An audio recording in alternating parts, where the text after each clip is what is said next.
Hey nightmares. I am here with one of my dearest friends, Simon. We're at PAX Australia, and I wanted to do one of the most stressful videos I've had in the back of my mind for about a month in such a funny environment. So, this is really important to me because it's become a very large part of my fencing and part of what I teach people. And it's actually really scary for me because it's probably one of the greatest, most in-depth things I've figured out and come to. So, I'm going to get you to come close just for a little, and you're going to look over my shoulder at my feet. So, what's cool about this is that you have this thing called your base of support. Your base of support is the imaginary shape made by all points of contact with the ground. Most of the time it is somewhat rectangular for people. For the act of simplicity, we're just going to think of where our toes are digging in, but you can mutate it to your heels, to the blade of your foot, to the heel, to the blade of the foot, and whatever shape is created, as long as your center of gravity is within that shape, you are considered stable. If I put my center of gravity outside of that shape, you'll notice that my body tries to right itself, find a way to create the base of support so that I can have my center of gravity within that shape. Boom! We get equilibrium. If I do not move my legs and I put it out, I will eventually fall until I make a shape. Now that shape will change and affect your natural extension. This is really important. So, if I get you to come around here, just watching my feet for now, if I have this foot position, something very done HEMA of all time, but my shape is pretty much a rectangle that my short edges are currently pointed over there. My natural extension is actually to over there. I can choose to extend here, but it means that my flight path is kind of, like if you watch over my shoulder, boom, it means that my flight path is going to be something like this. At its shortest, I can add shapes to it, but then that actually limits my reach. That's a massive difference. Boop. And then things like this are easily going to occur. Or I just naturally go, there is my target, I will reach at it, and I actually end up putting scoring area onto his stick, and then I hate my life. Now watch my feet. We're going to only care about my toes for the act of this. The first thing to look at is, I'll get you over here. I'm going to point that shape, the short edges, at his shoulder socket. This means that my natural extension, now if you look over my shoulder, my natural extension occupies the middle for free. I don't need to go, is my arm left or right? Is my arm up or down? I just reach it forwards. Boom, and then I can place that through. Simon goes to attack in, and I can pull, just pull, and it occupies the space really nicely. Boom, and then I can push, and it places nicely through there. And all of a sudden I'm doing, similar to the Italian idea of contra posture, I'm doing that only with my foot placement. I can get twists and then affect whether my inside is stronger or my outside is stronger. And all of a sudden I don't have to do any lateral actions in my arm. And then you see those really cool lift and drops of Destrezza start to make a lot of sense when you've got this shape is pointed at here, boom, and only my natural extension matters because I'm doing it by accident. Shoot, boom, and I can just place that through in a beautiful way. Like that shape there, I was digging into the back corner of my foot and then my toes to try and get the closest position that was going to occupy through here comfortably. It would have been nicer here, yeah, and it like went on so much sooner by the difference of this. Another thing that does occur is that your ability to go forwards and back becomes so much more intuitive. When I'm in this position, Simon threatens me and pushes forwards, and my ability to actually rock my weight over that short edge of the shape becomes really comfortable, and I can kind of follow that line with either cross steps or gathers for free.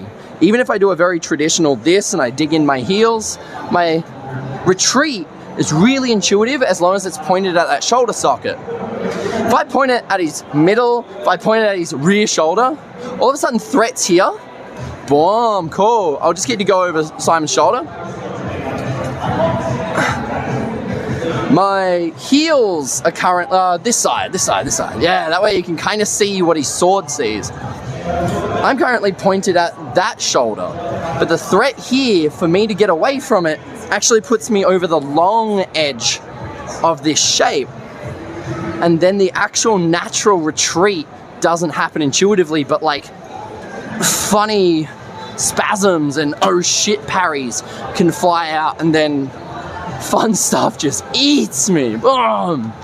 Yeah, right? Because I can't actually move along the actual line of threat, whether away from it or towards it. Ugh. Very fun. All right, rest. So, that is for pretty much lager and long positions onwards. The rule and idea of pointing at their shoulder socket kind of breaks once you get to the point that cuts can land. So far, the most concise that I've been able to get it is if I need to gain your weak on my strong in one tempo's time, in one action's time, I want to have my shape currently pointed at where your next closest attack is. Boom. So like here, I'm gonna really struggle to actually deal with this. But if I had it pointed here, just right here, that's where the next closest attack is. I can just follow for free. Boom. Here, I'm currently pointed over here. As you leave, you're gonna, as you duck under, I'm gonna have to follow through because your targets are in weirder spots. And I'm gonna have to like really, shit. So like feel free to just blast and attack somewhere. Boom. So here was all right because you stayed in here. Just pick a leave target, probably my leg, maybe here, anything right? This was suddenly like, oh shit. And I'm very lucky that that was in line right now. But like if you go for my leg or like my belly, boom, it's gonna be a bit spooky and he's gonna be able to continuously attack different areas. But if I sit this here and it's like, cool, your next natural attack, actually, even though you can land a cut, will probably be about here-ish. So now as you go for, I'm able to actually be along that line that your next attack's gonna be in. Just, mwah. Then, if you're in a moment where you need to gain now, not in one move's time, you want to be choosing to suddenly aim this shape. I've been talking about it like, so people visualize it like a skateboard. Can you point the skateboard at where you need to be strong? So maybe I gain this position. I'm not currently pointed at anything. This is cool. This makes Simon feel safe to attack something. This is to mine and their benefit. So then they go, ooh, maybe I attack there, right? So like, let's have a look at that shape. So as they go for that shot, I suddenly line it up and it's a real casual chunk. Now that was a bit overkill. I could probably have been actually any good at this, which would be here, but so mid-flight during that action, due to the flight path, I'm able to close that off and suddenly fit my attacks in. This position, we see this a lot in people because they're like looking at a target, can I hit a target, and they're buying and they're hoping for arm parries, and Simon just leaves straight onto my neck or onto my forehead. Boom. Oh, you're so kind. Just go click. Yeah, but yeah, nuke me, right? So we're in that position, but oh no, right? But now if I'm actually on my toes and I'm ready, I've lined that up and I can fit that in so comfortably. That's such a sketch position. And just bringing my feet in and getting it to line up is like, oh cool, I'm safe again. What are you feeling as we're going through this? Because you're getting like moments of recognition and experience. Yeah, so Simon's incredibly experienced. Depending on like, it is a weight shift. So like trying to find those like 3 points of contact, right? Yeah. You know, with the back leg and stuff. There's a particular magnetism when you are sort of relying on the front like flight of that foot. Yeah. Yeah. So instead of like, okay, I'm over here. That's not my full extension. Yeah. So suddenly I've given my opponent a lot of options, right? So they shoot, I'm just like, okay, I'm out of balance here. My balance should be over there. Yeah. Over here, they shoot. Suddenly I can like, this is the triangle of balance, and now I have complete freedom. Complete freedom. It's so funny. You can make these adjustments mid-flight. I like them with a gather, because then I can get really prepped on my toes and allow spins to happen for free. You can also do them with slides. A really fun one has been here, getting me here, and then just fixing it mid-slide. So I've completely, my shape's over here, you feel safe. I begin the attack, you're like, you are dumb. I feel dumb as I do it, but because I'm fixing it mid-slide, I got to just float through, and it was only at the moment I needed their sword found that my shape is actually, their sword gained, that I actually fixed the shape. What other things have there been? Sitting in this position and just gather or twist behind, and you'll like this. Coming to here, coming to something like this, the attack comes in as I'm stepping, I'm like, whoop, and just bringing my knee together, because then where I'm naturally hanging over ends up in the right spot, so that even though my foot's in a weird place, here, whoop. Nice. It's kind of delusional that you can end up in these beautiful positions. Things that have helped this have been putting my center of gravity over my toes intentionally, because then they're digging in for free. I don't have it sitting somewhere else and then digging my toes in, because then I still need to adjust it. So if I'm naturally already toe fucking fingertip centric, because of where my body weight is, the ability to suddenly act skyrockets. But if I'm right on my heels, I'm gonna have to play off my heels, which is like not fun and a bit spicy. Was there anything else that I need to add to this that makes this work? Yeah, a greater than stretta, so a larger distance.